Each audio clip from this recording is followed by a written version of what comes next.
CTBK is more than just a full-service accounting firm. They are one team with an innovative approach to accounting and rise to each new challenge with collaborative problem-solving skills. CTBK goes above and beyond by lending helping hands in the Buffalo and Niagara community through volunteer work and donations, and is partnered up with Victory Sports for 2020 and 2021 to keep kids in the community active. The professionals at CTBK are determined to help individuals and businesses succeed. Whether a large corporation, a small business, or somewhere in between, call CTBK at 716-630-2400. Again, 716-630-2400, and see what CTBK's one-team approach can do for you. Welcome to Tim Graham and Friends, brought to you by CTBK, CPAs and Business Consultants. I'm Tim Graham of The Athletic, here with Jonah Bronstein of Bronstein Sports Plus. And we are joined by a longtime friend of the show, not in this iteration, but going back to terrestrial radio. Excited to have her on. She is a freelance national journalist whose voice has proven crucial to the discussion of women's sports, winning her awards and acclaim. Lyndsey D'Arcangelo, thank you for coming on. It's long overdue. That was quite the introduction. I need to come back more often just to get a lift when I'm, feeling a little down or something. That's great. Well, it is true. I mean, you have written for so many outlets and important work.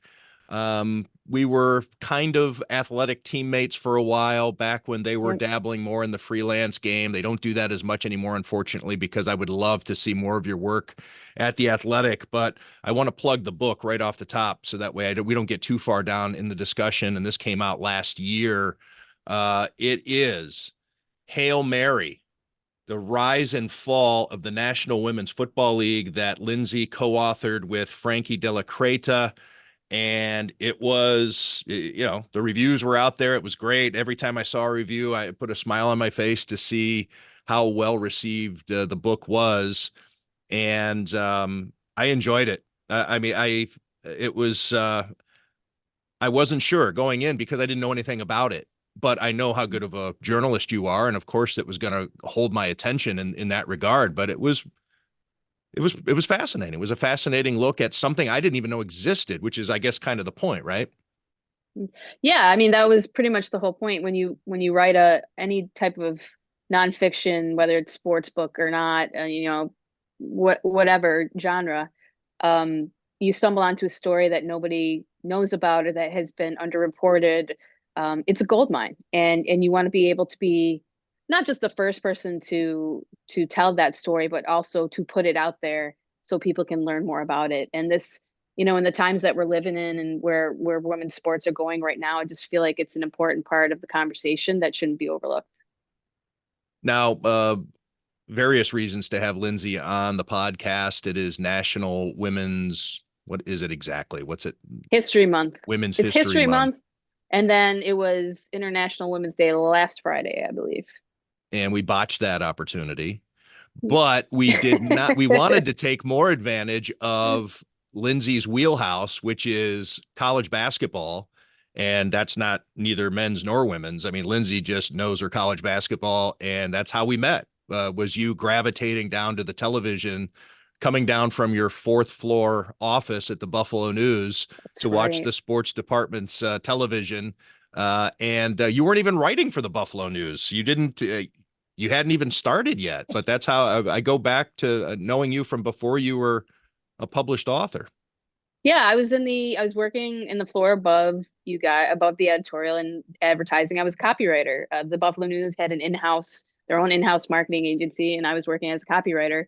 And yeah, I'd go down and Final Four, March Madness. I mean, that was so much fun. I'd take my lunch break down there, and it was great. It was a great time just to be around, you guys for a little bit and get to know you. And then it wasn't until I left to freelance and get into journalism and from the inroad to sports journalism that I started freelancing for the news, writing sports articles. But then, after that, and I do have to say a quick thank you for, you played a big role as a mentor for me, and I will always appreciate you for that. And also with the Athletic, spending the time there and getting to write about women's college basketball and the WNBA there for so long up until last January. I just parted ways with them in January, so it was a fun ride and a great experience.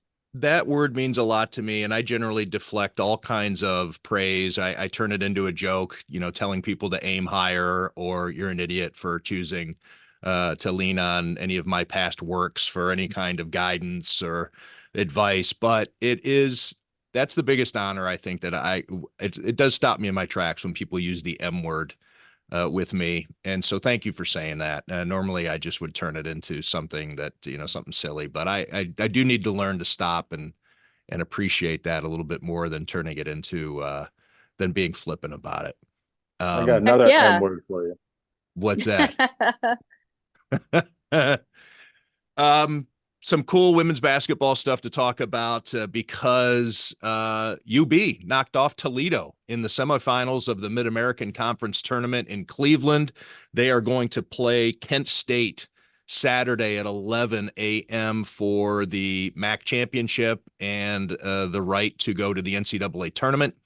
And then Niagara's women's team is going to probably play Fairfield in the Metro Atlantic Championship tomorrow at 3:30. And the reason I'm saying probably is because as we're recording this, Niagara is up huge over Siena. Let's see if 22, I have late in the third quarter.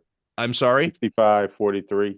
65-43. So they're up 22 unless they fall apart there. So check, if you're listening to this, double check to make sure that we haven't wasted our time talking about a Niagara Fairfield matchup. But your thought, I don't know if we want to go micro just yet, but I guess that's the local aspect of it.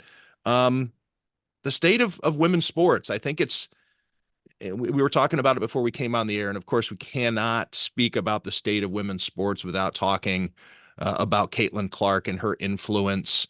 And of course that's not to say she's bigger than Venus Williams or, name any kind of, others, Brandy Chastain or any of the great, relatively recent icons of it. But, what she's done is just such a phenomenon. It's been so healthy for the sport and healthy. And I guess I'm saying this with a half smile. We're getting to the point in women's sports where we have villains, which I think is really good. It's really cool. And I guess that's, it's not just, oh, look at this. The women are playing the sport too.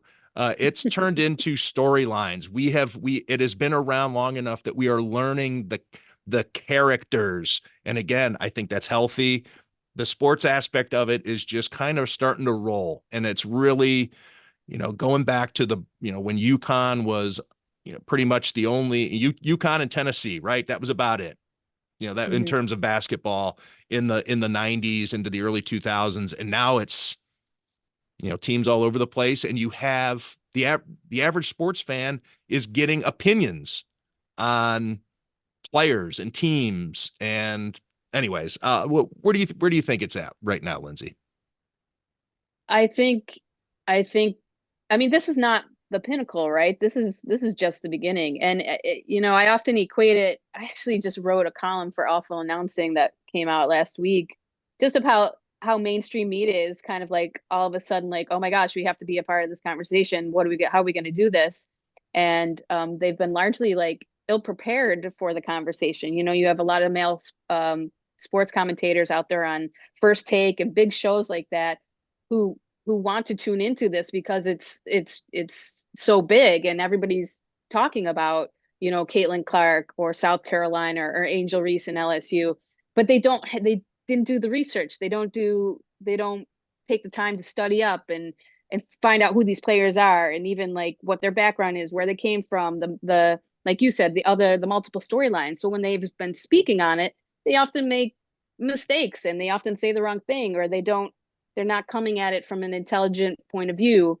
And it's been very obvious. So we're at a point where women's sports are not only a part of the conversation, they're going to be a part of the conversation going forward. And that, women's sportscasters have had to do this for years. They've had to learn everything they could about different men's sports. Now it's got to go the opposite with the same way on the opposite side, because it's not going away. And it's been a long time coming. You may look at this year and even last year and say, where did this come from? But this is, as somebody who's been writing about women's sports for a long time, this has been building. This momentum has been building for at least 5 to 10 years back. And it's just now exploding. Jonah and I have spoken about it relatively recently on this podcast, that even in Western New York, we're starting to talk more about women's players who are going to bigger programs, more so than we're talking about high school sports.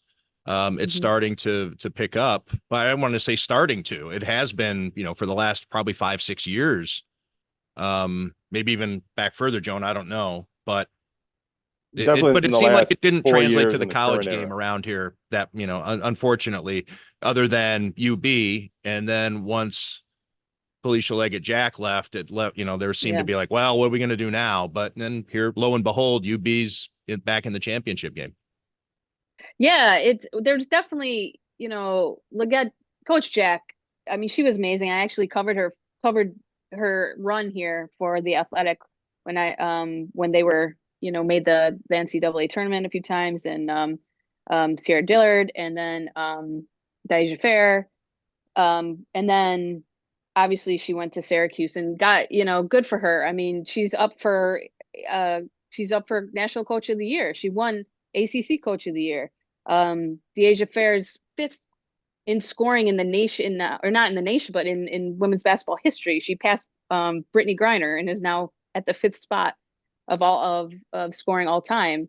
So there's it's having that Western New York tie is super cool, but it's not just unique to us, right? It's just happening all over the country in different areas. You mentioned Fairfield earlier, a team that has just had an incredible year, and I'm actually picking them as my Cinderella to make a tournament run. They're gonna win their tournament, and they're ranked for the first time in program history, I believe. They came in at 25 last week, early last week when the rankings came out, and it's happening all over. And it's not just 2 main programs right now. It's just the talent is evident and it's being spread around. And yes, Caitlin Clark is a huge superstar and generational talent, but there are so many other players too. Like it's not going to die with her when she leaves and goes to the WNBA this year. It's not going to end with her. It's going to carry on. Regarding Fairfield and what looks like a matchup against Niagara tomorrow afternoon, Jonah, Lyndsey says Fairfield's an NCAA tournament hot shot. So how can the Niagara women hope to beat them tomorrow? Is there a shot there? I think there's as much of a shot as Buffalo beating Toledo today. Maybe not quite as much of a spread, but Niagara is maybe better than Buffalo. And Toledo was a team that was receiving votes in the AP poll, 25-4, and it only lost 1 game in the MAC. And, I haven't looked at it too deeply in terms of, the projections, but the MAC has been a 2-bid league in the past. And Toledo is possibly a team that could be in the NCAA tournament, even having lost in this tournament. Fairfield is another team that will be in the NCAA tournament, whether they win the NCAA tournament, whether they win the MAC tournament or not. And sometimes, for whatever reason, those teams don't win their conference tournaments. They don't have the same motivation, or some might suspect that the MAC officials or something like that are hoping that 2 teams get in and crazy things happen. So I think there could be a scenario where Niagara pulls an upset similar to the way UB did this morning, but Niagara lost by 30 at Fairfield a couple weeks ago and 22 or something at home, and Fairfield's won 26 games in a row. So Niagara, as good as they are, and a future, I think, women's basketball NIT team, we're going to be heavy underdogs in that MAC final tomorrow. What do we know about UB versus Kent State? Well, I know that Kent State won both of the matchups this year. UB had been 0-5 against the top 3 teams in the league, but now they're 1-5, having beaten Toledo. And, you beat an Ohio team in Cleveland. It's a little different with the fans there for a semifinal in the women's tournament in the morning, but there's going to be a lot more fans there tomorrow night when they play Kent State. And that's a difficult Is that game scenario at 11 sometimes for p.m.? Buffalo. That's probably an early game too. That's probably 11 a.m. Oh, yeah, it's 11 a.m., I Yeah. think, but let me double check. Sorry, Jonah. But, Toledo's better than Kent State. So you see a Buffalo team that's been playing well down the stretch and they beat Toledo, you give them at least a chance to go out there and do it again against Kent State. 11 a.m., just to make sure. Yeah, that's the beauty of this time in the season, right? Right before the NCAA tournament, these conference tournaments, like you catch fire, you go on a roll, you get that momentum swing, and it's such a big part of the conversation as far as teams just looking like they come out of nowhere, but it's just because they go on a run and they just are firing on all cylinders. I hate to use that cliche, but that's pretty much like it's awesome to see that you could just you just put yourself right into the tournament just by having a good end of the season run. I And know the fun people. thing is, Go ahead. well, I just with women's basketball, the NCAA East Regional, not the first couple rounds, but the Sweet 16, the Elite 8 rounds will be in Albany this year. And we don't really know who's hosting, what teams are going to be there. But last time Buffalo played UConn in a regional game in Albany, and maybe one of these local teams, if they're lucky enough to make it in, or one of the top seeded teams, or Syracuse perhaps, or some of these players that are playing college basketball that are from Western New York, the local names. Some of them might be playing nearby in Albany, depending on how the bracket draws and the teams that advance to that weekend. Before we get to the men's side and taking a look at St. Bonaventure in the Final Four, I know Jonah hates that phrase for anything other than the NCAA tournament, but they are in the semifinals of the Atlantic 10 tournament, playing Duquesne tomorrow afternoon. Lyndsey, you know it better than almost anybody. What are your tips for filling out your women's bracket? Because more and more people are doing it. It's not just, people think that because of as the opinions grow, the ability to maybe put a little cashish on some of these teams. You can bet on women's sports now, and you got a tournament bracket. Anybody looks for an excuse to throw a few bucks in a hat and try to win their tournament. By the way, I used to be a radio TV writer when I was in Las Vegas, working for the Las Vegas Sun. And so ESPN, because that was one of its big properties, was women's college basketball. Nobody else wanted to air it back in the 1990s. They had all of the radio TV writers do a women's basketball tournament pool. And I came in second in the country, I'll have you know, and I knew nothing about it. You just go ahead and I put UConn right to the championship, and I probably had Tennessee going, and then I've guessed the rest. So I'm not going to brag on it, but I think it's come a long way since 1997. So what are your tips? South Carolina, going to win it all? South Carolina is the front runner. I think UConn is in a sleeper mode, which is so funny to say because it's UConn, right? But I think they're a sleeper pick to actually win it all. It's funny you say that because for the past couple of years, with the Athletic, the past two tournaments, I was tasked with picking every single game in every single round and picking the winner against the spread. So not just picking the winner, but also, measuring up against the spread for betting purposes. And let me tell you, what you just said about how you came in second in the nation, that you really didn't overthink it. That's the key. You can't overthink it. You gotta, go with the teams that are up there and that are good and have been good. And then, you can't put too much thought in the first and second round matchups and get kind of lost in the details.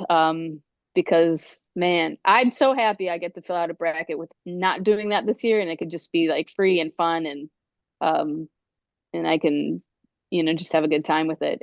So yeah, don't overthink it. That's my biggest advice. So you're beyond saying that you have Fairfield as a Cinderella. a Cinderella. You don't want to put your name on anything else. You don't want to attach No, I your did. credibility to any other like picks of teams out there that people might not be thinking about. Yeah, I did. I always put out a preseason before the season starts in November, a preseason Final Four pick, and I had LSU, UCLA, UConn, and South Carolina as my four. Now, granted, this is before the bracket comes out. You don't know who's going to be put where, so that might not even be possible due to the way the bracket's laid out. But Iowa surprised me. I thought they were going to struggle inside, especially with the loss of Monica Cesano, who left last year. Her and Caitlin were like, they just had a great guard center relationship. And, Hannah Stolke has come in and just, taken right over. And she runs the floor way better than Monica did. Like she's more agile, she's quicker. I mean, you see those passes that Caitlin, once she gets the rebound, just whips it down the court. Perfect pass. Hannah lays it up. I just think they've done a lot better this season. The role players have really stepped up in a way that I kind of didn't expect, so that Caitlin wouldn't have to carry it all. And I think I would swap out a team for Iowa for sure. I think I could see them making the Final Four. Ohio State's playing really well. USC, Juju Watkins, freshman. Notre Dame, you got Hannah Hidalgo, who, I mean, these are freshmen who are just playing at elite level. That's why I say the hype is not gonna end when Caitlin goes to the WNBA. But anyway, I digress. No, that was the question. You didn't digress. Quickly on the men's side, I know we have you for only a short period of time, but St. Bonaventure in the semifinals of the A10 tournament. Thoughts on them able to squeak on through and get into the tournament? Here's the thing I'm going to confess, Tim. I have not watched one single men's college basketball game this year. Not one. Not, and I am a huge. It is. But You're a it's not hater. for that I meant that reason. in jest. I'm just not interested in. I'm not pulled in the same way. I'm a huge Duke fan for years, back from the Christian Laettner days and the. Well, that's why you're shut off. It's because Duke's not Duke anymore. Duke hasn't. Well, men's college basketball has kind of, a lot of it has to do with players not staying at programs for 4 years where you really get to know them. And that's where women's college basketball is different. Yes, the transfer portal has played a part even in women's college basketball, but you get to know these teams and these players. I mean, Iowa has been together for some are in their 5th year on that team. You just really get to know them on a different level. And I think that's part of the intrigue, and it's part of the fandom, is rooting for players that you want to root for and rooting for teams that you're familiar with. And I just can't connect, and haven't in a couple of years, with the men's side. All right. Well, Jonah, I'll talk about that after you're gone. Once the Yeah, lady has let left the Jonah room, weigh we'll in. talk men's sports. Even though you could normally talk circles around both of us about it. All right. Before I let you go, it's wild. before I let you go, your least favorite and your most favorite Bills move so far. Oh God, least favorite are just, it's got to be Poyer. Uh, Although Mitch Morris was a shock. Did you see that coming? Did you know that was coming? No, I didn't. But when it happened, it made sense. Yeah. It was probably the most jarring of all of the moves. But after, trying to process it within 30 seconds, I was like, well, it had to happen. To put it into everyday business parlance, it's, when the supervisor, meets with the owner and the owner says you need to trim 13% from every department, and it's like, well, the offensive line had to take its whack. And Mitch Morris does have a concussion problem. He's up there. He makes the most, but yeah, he's the captain, the philosopher, the guy who everybody went to in the locker room after the game to get the answers, just beloved by his teammates. So yeah, I would agree that that's jarring, but yeah, those hurt. And then Trey White, and I know he's not the same player, and you don't know what he's even going to look like coming back from this recent Achilles injury, which, I mean, man, you just feel so bad for the guy. He's had such, he was playing at such an elite level, and then to have this happen, and it's kind of heartbreaking. But on the flip side, obviously bringing Dawkins back, I mean, that was like, you needed that.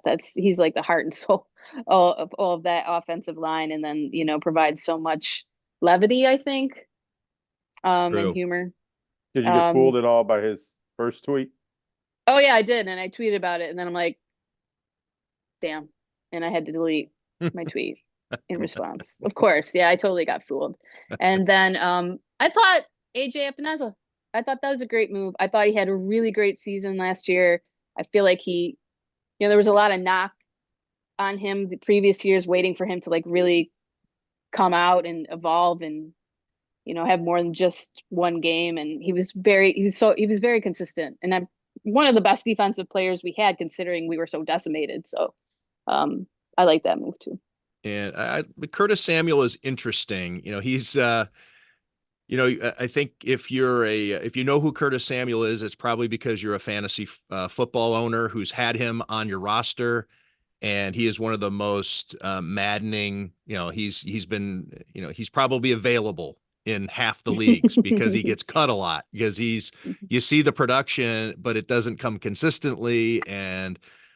But he's never played with a really good quarterback. He had Cam Newton in Carolina, but it was not, the great Cam Newton. So now he's going to be in an offense. Joe Brady used to have him in Carolina, so he knows what he's about, and he's going to have a great quarterback thrown to him. Hey, I had Gabe Davis on my fantasy team, so don't talk to me about, I did inconsistency, too. man. It was rough. It was rough some weeks with him. Yeah, so I can relate. Lyndsey, anything else you want to get to before we let you go? And thank you so much for your time. Yeah, I just feel like, just to touch back on women's sports, it's obviously the big conversation right now is women's basketball, but it's happening. You see it in women's soccer, in the National Women's Soccer League with the national team, and then a new hockey league just started in January. They're already setting attendance records. A professional volleyball league started in January as well. John Morrow has been covering the hell out of the Women's Hockey League for the Associated Press. And it is amazing to see Toronto, I think, sold out all of its season tickets. The Las Vegas Aces sold out all of its season tickets. It's the first time a women's sports league has done that. And so a WNBA team is now selling out season tickets, not just selling out a game here or there with a gimmick or a giveaway. I mean, it's starting to sustain itself. Yeah, and that's what we have been saying all along. Give women's sports the same time, the same financial investment to grow and become what it is, and you're seeing that come to fruition. So it's a great time to be into women's sports. It's a great time to have, kids who are into women's sports. It's to write about women's sports, to cover women's sports. I mean, it's a good time, and I definitely would love to come back and chat more. Let's make it a habit. Let's not just do it every now and then. Let me plug the book once more. It is Hail Mary, The Rise and Fall of the National Women's Football League, and highly recommended, and perfect for National Women's History Month. For the sports fan in you. If you're not a sports fan, you're not listening to this podcast. You haven't gotten this far. So you're a sports fan. Buy the fucking book. Yeah, I'm sorry. Appreciate I don't know why I had to say it that way. I got halfway through it. You don't want to scare people. You don't want to scare them away. or to not buy it in spite of me just being to not buy it. Yeah. Lyndsey, thanks for this. And thanks for having me, as always. We'll have you back soon. Yeah, definitely. I'll catch you guys later. The financial needs of a business go beyond tax and attest services. That's why CTBK goes beyond accounting services and offers outsourced solutions through their affiliation with CFO Solutions Plus. These additional services allow clients to focus on their operational and long-term strategic goals. Trust CTBK's outsourced solutions to provide cost-effective, value-added financial services tailored to your company's needs. Call CTBK at 716-630-2400. Again, 716-630-2400. Or go to ctbk.com to learn more about CTBK's outsourced solutions. Our thanks again to Lyndsey D'Arcangelo for joining us. Always good to see her. And it's one of those deals that when she's on, it's like, why don't we do this more often? So let's do it more often is what I says. Jonah, loose end from Lyndsey D'Arcangelo's chat. We did not do the full circuit of Big Four basketball because she didn't have a take on St. Bonaventure men. But what are your thoughts on them surviving and making it into the NCAA tournament? Well, it was an incredible win coming back from down 15 points, winning in double overtime. I don't know if you saw the play that sent it to double overtime where they didn't box out the shooter on the free throw and he dunks back his own miss. I don't know if I've ever seen that to end a game like that, something like that. But now they're in, a nice position to contend to win this tournament because the top 3 seeds have been knocked out, one of them being the Loyola team that St. Bonaventure beat. And it's wide open. They're in the semifinals. I think if they get to the final, there's some potential, not that this is what they want, but to be a NIT bubble team. The A10 is going to have a few teams in the NIT, and the Bon is bubbling up to being one of those teams in contention. And they're one win away from being in the tournament in March Madness as a 7th Duquesne isn't scary. Yeah, but Duquesne beat Dayton, who's the best team in the tournament. So at this point, you have to throw all of that out. I mean, it could look maybe a little bit deeper into the matchups, how Bonaventure and Duquesne played against each other this season. Duquesne coached by Keith Dambrot, who won MAC championships at Akron and, has a connection going back to LeBron's high school days. He was LeBron's high school coach.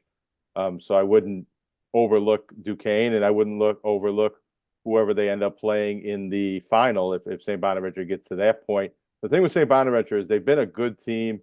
They are a good team, and they've had some really good performances this season, but their game-to-game consistency, they don't have any long winning streaks. So their Achilles heel has been not being at their best every single night with this group gelling together throughout the season. And that might make it difficult to win 4 times in a tournament, but they're halfway there at this point. I guess one other loose end, Canisius coach Reggie Witherspoon, not a good sign that the sports information director, Matthew Ridnour, cut off a Canisius reporter, Colton Pankowitz, from asking Reggie Witherspoon about his future. And at the MAC tournament, after Canisius was bounced, Colton tried to ask Reggie about his future, and Matt Ridnour, the sports information director, says, "We're not talking about that now. We're talking about the game." Not a good sign. Your thoughts on what happens in the coaching carousel in the Big Four? Reggie being at the lead horse on the carousel. Well, we've talked about in this podcast in the last couple of weeks how this is the last year of Reggie Witherspoon's contract or his extended contract at Canisius, and that without having that deal extended or talk that they want to bring him back prior to this date, it seems like the writing is on the wall that contract will expire and Canisius will have a new coach. Whether that's announced as a mutual parting of ways or potentially retirement or, a dismissal by Canisius. We'll see how that plays out. One thing you don't see in the videos, or even, I don't know if this has been written in the stories there, maybe it has, but also athletic director Bill Maher and University president Steve Stout were sitting in the back of that press conference. They were in the room. And from what I understand, I mean, that was a strategic public relations stance by Canisius that they were not going to address that elephant in the room, literally, at that post-game press conference. And Matt Ridnour, the SID, seemed to be pretty instructed to, shout down and bark at any reporters that tried to broach that subject. You could tell Reggie Witherspoon's expression that he wasn't going to answer that question because he knew that kind of protection was coming in at that point in time. It's a fair question to ask. And I don't know. I believe maybe it's fair to, it's probably not, but you see that at times after games, when Bill Belichick potentially coached his last game with the Patriots, there was pushback about not from the PR staff, but there's a understanding that question is not going to be answered. So don't even ask, is that Nick Saban meme says. True, but That's because the team will have some other news conference for locker cleanout day. I mean, this is the Metro Atlantic Conference tournament. Is Reggie Witherspoon having media on locker cleanout day at the Kessler Athletic Center? Probably not. I mean, this is when you're going to ask Reggie Witherspoon. This is when the reporters are there. The Buffalo News was there. Colton Pankowitz, I don't know if he's writing for the Daily Griffin. I think he was, right? That's why he would have been there. He's there on behalf One of of the my Daily former Griffin. students, He's by the also- way. I do also at sports WIVB journalism intern. at Canisius. I teach it there, so I have to disclosure. But yeah, I mean, that's when you ask, I think. But Oh, it's perfectly fair. I'm just wondering if that's a fair response from, the PR aspect, and I don't know. I don't know where I stand with that. well, it added extra drama to it. Probably could. One thing I will say, there's probably a way to explain this. Or in if maybe Reggie a- answers it himself, it's probably no big deal. But having somebody jump in Yeah. makes it more dramatic. Well, I think, yeah, Reggie could say, it's not my decision to make, so I don't have a comment or an answer there. What I do think Canisius as a organization could have said is that, nothing's been decided, that maybe there's conversations to have. I do believe that there will be a coaching change, but I also think that there is a sentiment on campus that in that department that Reggie Witherspoon did an excellent coaching job this season with the injuries and the roster issues that they had, and that I don't know if it'll land on a new contract and him being brought back, but I think it might be a conversation of, let's assess the season and determine, I think the evaluation might still be left to be made and hasn't been determined going into that game as some people think it has been. Let's shift over to the Buffalo Sabres. They are molten. They are in the playoff hunt. How realistic, I don't know, but mathematically, the eye test, to borrow a phrase you just used with me during the break, if you squint, it looks like they are a potential playoff team. They are inching closer, seemingly. Again, it's the math. They're running out of time. They have 15 games left. The Washington Capitals have 17 games left. The Islanders, who they're trying to catch, have 17 games left. The Red Wings, who are in between, have an extra game than the Sabres do. So, yes, and you take a look at the wild card standings. They are 3 points behind the New York Islanders for the last wild card slot. However, the Red Wings are tied at 72 points. The Islanders are in that slot by virtue of having an extra game in hand over the Red Wings. The Capitals are only 1 point behind with 2 extra games over the Sabres. And then you have even right behind the Sabres, the New Jersey Devils are only 1 point behind the Sabres with a game in hand.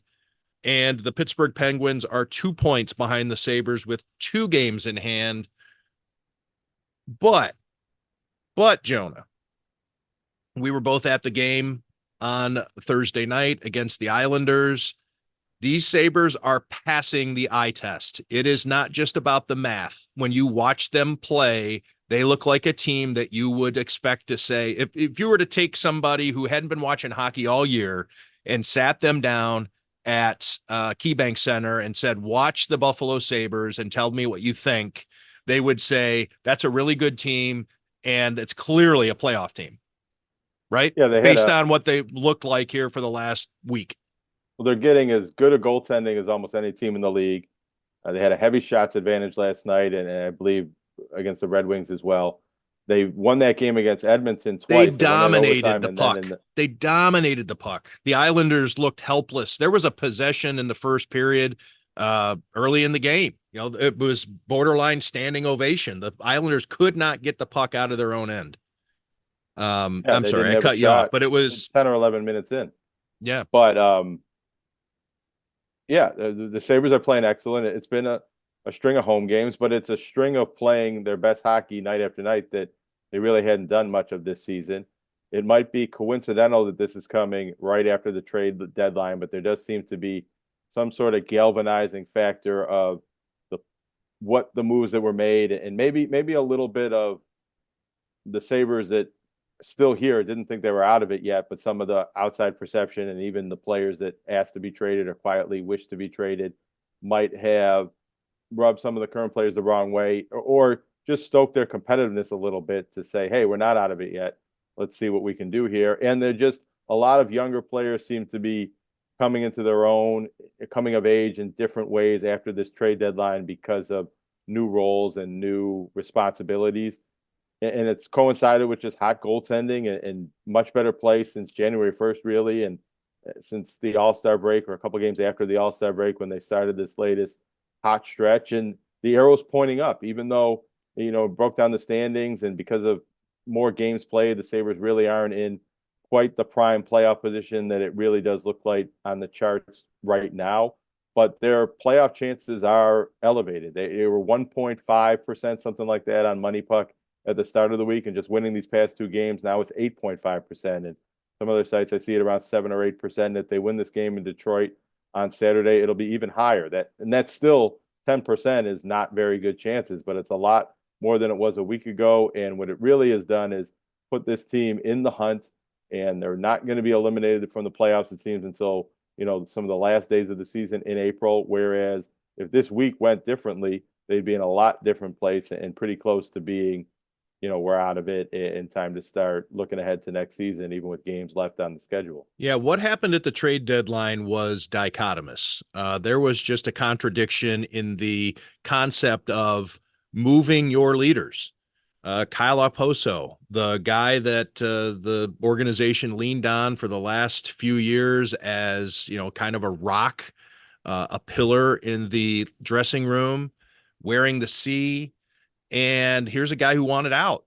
Okay, so you say, well, if he's clearly a guy who didn't think the Sabres were a playoff caliber team, or else he'd still be here, right? Or maybe there's a flaw in Kyle Okposo that we didn't recognize earlier. I don't think that's the case. But trading Erik Johnson in a similar fashion. Here's two guys who were leaders. And of course, Erik Johnson didn't work out, but he certainly was brought here as a former Stanley Cup winner to be one of those voices in the locker room, or to be somebody to push them over the edge in terms of telling the guys or showing them how it's done to go from 12 years out of the postseason to this, expectation of making it this year, going back to last offseason. So to ship those guys out for time served really sends that message of waving the white flag. And yet they've gotten better. So I'd like to know in a week or so what Kyle Okposo thinks about leaving the Buffalo Sabres. I mean, this was his team. He played a big part in them being what they are right now, regardless of, I don't think he's addition by subtraction type guy, but the idea that he wanted out, is interesting to me. Again, it's a contradiction. But you're right. Well, they have seemingly gotten better. The Bo Byram trade has proven to be pretty good. Although Casey Middlestat wasn't an addition by subtraction guy either. He's a guy who wanted to be here, very well liked by his teammates, by the fans. So it wasn't like the Sabres were getting rid of a malcontent, and that has helped, free them up or liberate them. Maybe it's just dumb timing. Maybe it's just that's the way. They're just clicking now, and it's a coincidence. And I do hear, Don Granato say in his news conferences, little references to, you guys didn't believe me, but, or, along the lines of, I told you so, that this was going to eventually come to fruition for us, that we were going to start playing like this. To which I say, your process shouldn't take 5 months to kick in. So let's hold off on the I told you so's, Don. This still is probably a team that's not going to make the playoffs, but it's that classic Russ Brandon school of marketing where they had at the end of last season, and they're going to have it again at the end of this season, to borrow a Jerry Sullivan phrase and bastardize it, a heroic run to 9th place, in which everybody's going to think, in the organization, I'm saying the fans, I think you're going to need to win and get into the playoffs before the fans start coming out, because that building's still only half full, even with them playing well against a team they needed to catch last night in the Islanders. But it's if they're going to pick it up here at the end and fall short, it allows the organization to sit back with at least a little contentment and say, see, everything's going to be fine. And probably no infrastructure changes would be made. And they can also say that they played like a playoff caliber team or played at a playoff worthy pace since UPL emerged as the number one goalie. Because earlier in the season, when they were shuffling three goalies, Luukkonen himself wasn't playing as well and had some injuries and wasn't playing as often. The Devin Levi, he showed glimpses, but overall, he was not giving them good, consistent goaltending. Eric Comrie, they've lost 7 of the 8 games that he started this season, and 7 of those games, I think, came early on. And then around the first of the year, when Luukkonen got back from his illness, he, snatched the net and became the number one goalie. And ever since then, the team has played better and it's played more confident. And the goal scoring and the offense isn't quite to the level it was last season, but it's been better and it's been more consistent, and especially on the power play. And they've been not a great team, not a bona fide playoff team, but good enough and about as good as they were last year, and maybe even better because they have more reliable goaltending than they had all of last season. UPL is tied for 3rd in the NHL with 5 shutouts. Only one behind Connor Ingram of Arizona and Tristan Jarry of Pittsburgh. If he stays hot, I mean, he could end up leading the NHL in shutouts, and he has nudged his way into the Vezina conversation. I don't know that a Vezina goes to a team that doesn't make the playoffs or a team that has struggled. He had so many struggles. You're going to go probably more towards the goalie who's been consistent throughout the season and has backstopped a good team, as opposed to the guy who, I don't want to say he came out of nowhere in early January, but relative to what people thought the Sabres had at goal, in talking about the triumvirate, not just him. I mean, you didn't know what was going to emerge at goal on January 1st. And then here you got a guy who's been playing Vezina caliber. I don't know that that's actually going to get him the Vezina, but probably not. But if the Sabres happen to make the playoffs, they're in a much better position now with if they make the playoffs, he's a finalist for the award, I'm sure, and maybe even gets it. What I mean from the Sabres perspective, they go into the playoffs with an established starting goaltender who's hot and has had a great season, having a career year, and maybe Vezina finalist, as opposed to a year ago, they sneak in with a rookie that just came from college, starting most of the games, and 41-year-old Craig Anderson playing once in a while. And I don't know how far they can go in the playoffs, but they seem to be also more of a playoff caliber team if they happen to get in this year than they were a year ago. That's right. Jonah, what else is there to talk about? Do you want to circle back on the Bills? We touched on them with Lyndsey there, but the Bills are making spackle moves, as I called them last night to somebody who asked. There aren't. This isn't an overhaul. Most of their moves have been departures. Their biggest moves, I should say, have been departures. Bringing in Samuel at receiver, Mac Hollis, Mitchell Trubisky is the backup quarterback. I don't know, who am I missing? I mean, a linebacker, Ty Johnson, Cam Lewis, Nicholas Morrow. I mean, that could be a somewhat significant signing if Matt Milano is either not able to play right away or not himself right away, and you do need a replacement for Terrell Dodson, and it seems like maybe the Bills found a good one or a slight upgrade in that 3rd or 4th linebacker spot than what they had a year ago. Yeah. There really hasn't been any sexiness in the Bills offseason, and we didn't expect there to be. But a player like Morrow was a player they needed a year ago that they didn't sign a veteran linebacker, or Christian Kirksey came in and never played. They were going back to AJ Klein. I was going to say AJ Hawk, which would have been. They lost Terrell Dodson, and I know that he won some awards for his community work, but also known in the organization as one of the biggest jerks.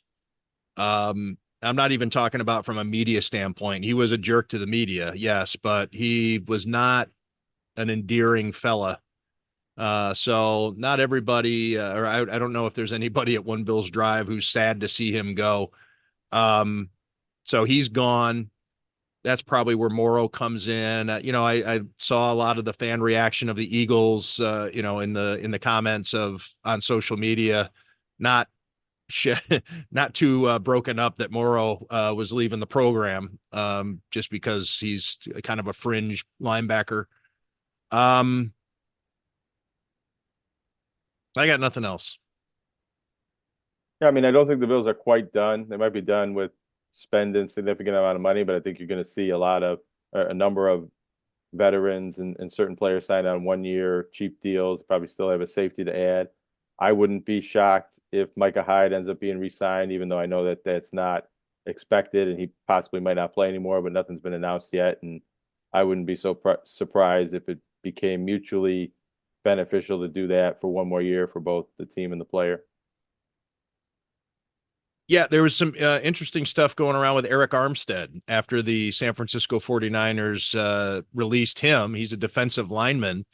I thought he was going to sign here because I learned last week that Eric Armstead's wife played soccer at Damon and that there was maybe some desire to return to the Western. I hadn't heard that she played soccer at Damon, but she did go to UB to become a psychiatrist and did her residency at ECMC. And while there, Eric Armstead and she lived in Buffalo while he was playing for the 49ers. They actually lived here. And so there were all kinds of links, and I had heard, through the journalist grapevine that maybe she was calling the shots on his contract, for family purposes. And she is from Hornell originally.